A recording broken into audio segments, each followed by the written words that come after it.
Hey guys, today we're going to talk about ratios. Our objective today is I can describe a ratio relationship between two quantities. And a quick meaning of this is we have the word relationship here, and this is just going to be comparing numbers. Okay? In this case, we're going to compare two different types of numbers. Okay, the definition for a ratio is a comparison of two quantities. And there are three ways that we can compare numbers or show them as ratios. And you need to pay attention to this because order matters. The order that is asked is the order how it has to be written. So the first way we have part to part, then we have part to whole, and this is easily written as a fraction. And our last one is whole to part.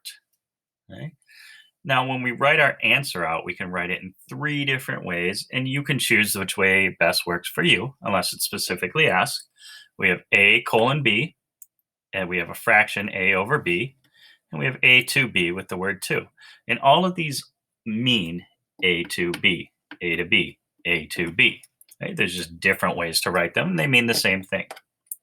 Okay, our first example shows some non-shaded circles and some shaded circles.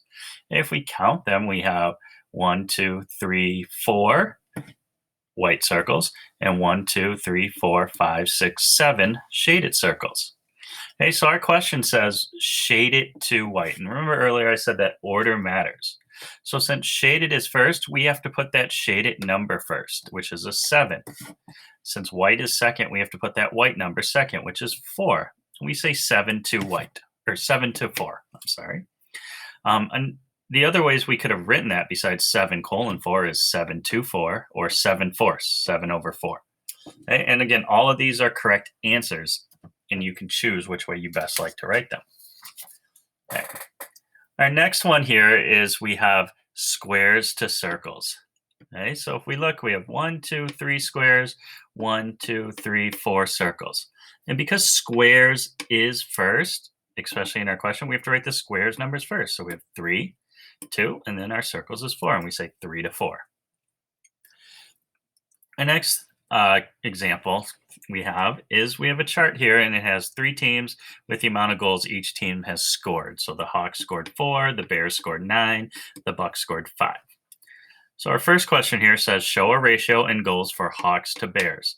Hawks are first, so we put the number for Hawks first, 4. 2, and then Bears are second, 9, 4 to 9. Secondly, we have Bucks to Hawks. Since Bucks is first, we put 5, 5. Hawks are second, 4, 4, 5 to 4. Okay. Lastly here, we have 12 of the 29 students have a dog. What is the ratio of students who have a dog to students who do not have a dog? Okay, so right here we have our ratio word 2, and this shows us where our ratio is. So the first part of our ratio is students who have a dog. The second part that we're comparing is to students who do not have a dog. So students who have a dog goes first, students who do not have a dog goes second. So it's easy to find out who has a dog. We have 12, so we write 12 there. It doesn't tell us who does not have a dog, but with a simple subtraction problem, we can figure that out because we know the total, 29. So 29 minus 12 is 17, so that tells us we have 17 students who do not have a dog. And this can be written as 12 to 17.